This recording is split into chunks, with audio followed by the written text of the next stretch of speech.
Welcome back to another edition of the Forts Athletics Life and Coaching Podcast. I'm your host, Dr. Charles Inferno. We're at Forts Athletics. We equip coaches and athletes with the tools they seek out in order to achieve their unique and specific goals. We are recording on Thursday, July 28th. We're on our way to school, as per usual here.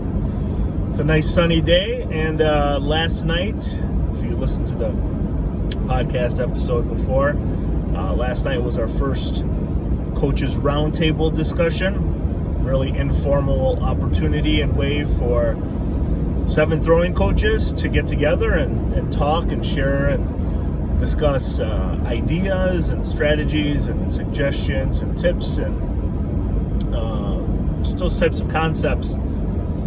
Really focused on coaching youth throwers. So the topic, the informal topic, was how to work with 11 to 18-year-olds, and how to provide the best environment that's conducive for them at that stage in their life to, throw far, throw well, have fun, most importantly, stay safe and healthy and achieve their goals. And as we were talking, I thought it was really interesting.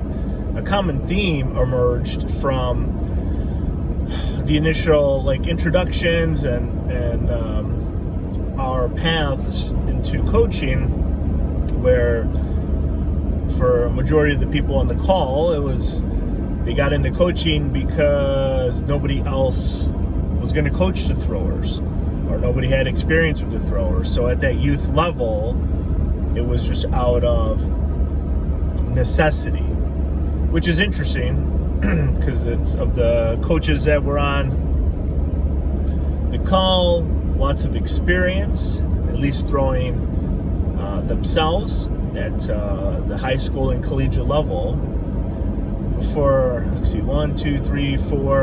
four people on the call, 4 out of 7. They got into coaching because there was nobody else to coach the throwers. And I don't know of, hopefully if somebody watches this or listens will be able to correct me, I don't know of too many other sports where somebody gets asked to coach a sport where they never had experience competing in the sport, especially at the youth level, where grassroots, it's an early introduction for kids to learn how to throw, and especially with USA track and field, jump and run and those different ideas.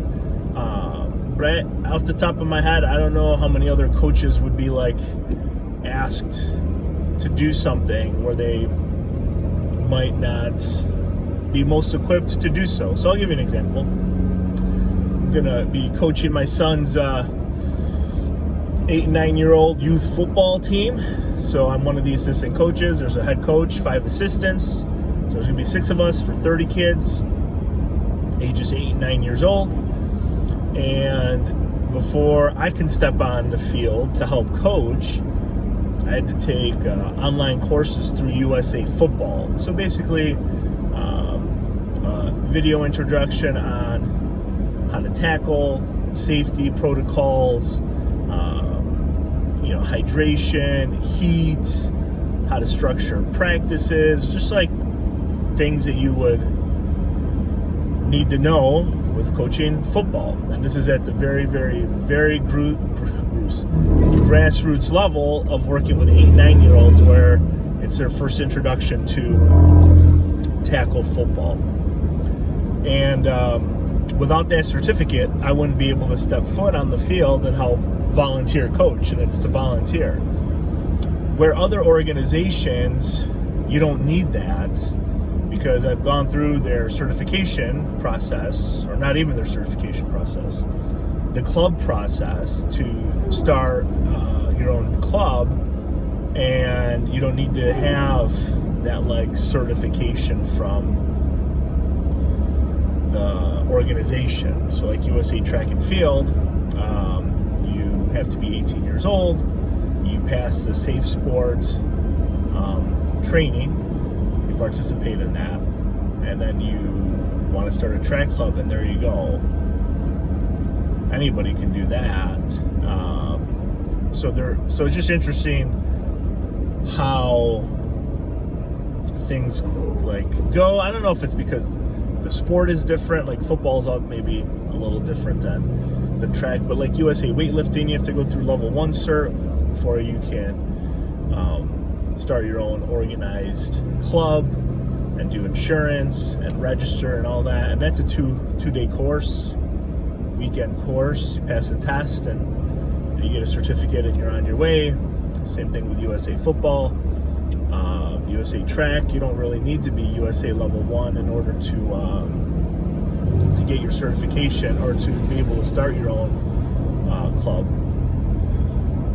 So I don't know. So it's just interesting how different sports, different higher level organizations, or at least administratively, how they view their coaching process and the coach selection process. But when I worked at BOCES in Fredonia many years ago, we used to offer a 3-sequence course in coaching for you to be able to coach at the high school level for public school. So if you didn't have a coaching minor, or you didn't meet the required sequence of courses from like your undergrad or what have you, we would teach courses at BOCES. So I helped coach or help teach the leadership and ethics. There's a very broad general sports, and then first aid, CPR, AED, to be able to coach at the high school level. But even there too, through no fault of their own really, prior competitive or experiences really aren't as important, I don't think. A lot of districts, at least in Western New York, I know because I'm in a whole bunch of them every week, are switching towards, you need to be an employee of the school district to be able to coach, and if there's nobody at that point, then they go outside the district. But you still need to satisfy the coaching sequence. So you still have to have those 3 courses. You have to be certified first aid, AED, CPR. You have to be fingerprinted, all of those things, which makes sense. But as far as the practical experience of prior competitive experience or prior knowledge, you don't really need it. So if I wanted to coach the bowling team, and the school doesn't have anybody on staff that wants to coach bowlers, I could throw my hat in the ring and possibly secure a position as a bowling coach at a high school, which I've never done that before, but coaches do that. And I don't know, just in talking with track people yesterday and coaches, that it's just really interesting that throwers or that event group just kind of, well, we need somebody, so can you do it? And there's nothing wrong with that if someone genuinely is interested. And a couple of the people who talked yesterday shared that they volunteered, they were throwing coaches because their kids wanted to do it. So they learned how to coach the throws because their kids wanted to, and they wanted to be part of that team, and that's great. My 7 and 9-year-old, they know how to do hammer turns, and we throw in the backyard when they want to with the shot put, but it's not structured, and they're 7 and 9, so very by their pace and follow their lead. But there was a string of conversations a few years ago where I talked about the experience of a throwing coach, and if it was required, how people felt about that. And a couple of great throwing coaches chimed in and shared that some of the best throwing coaches in the world were not throwing coaches, or some of the best pole vault coaches in the world never attempted the pole vault. So it depends on, I guess, certain countries obviously do things differently with their organizations and their federations. But here, at least, let's say we had basically the Midwest, Northeast, Texas covered. So we had a big chunk of the country with 7 coaches, all having similar stories of just being asked to do it because there was nobody else to do it.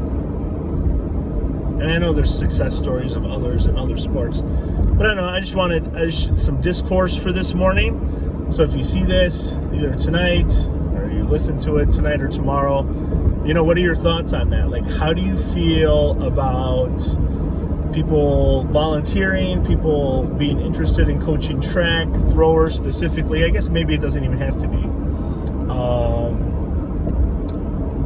And helping at the youth grassroots level. Like if it's, do some organizations just hire because, or just ask because they just need somebody? So I want to make sure they keep the kids safe. So having somebody who's not knowledgeable, is that better than, I guess having somebody else or not having somebody else? I don't know. With coaching the youth football, for example, my son said that he wanted to play, and he said he was only interested as long as I could help out and volunteer, and I said sure, so I'll ask. So the first thing, the president of our organization, he is, his son was on our son's baseball team, so we saw each other a couple nights a week. And I told him that I was interested in coaching football. He asked if I had any experience. That was the first thing. So I said, no, I don't have any coaching experience working with youth football players. I was like, I have playing experience from over 20 years ago, but things have changed since then drastically. And he said, perfect. So signed up, took the USA football intro courses, passed the test, and here we are. So I don't know if the conversation would have been different if I had never played, which, I don't know, high school football in Western New York 25 years ago looks a little different than it does today, in some schools anyway. The coaching is certainly different from what I recall from some of the very positive experience I had with Coach McClure and Coach Petz, who I try and stay in contact with every once in a while. But yeah, I don't know, it's just really interesting how that is viewed when it comes to youth sports and like football, and how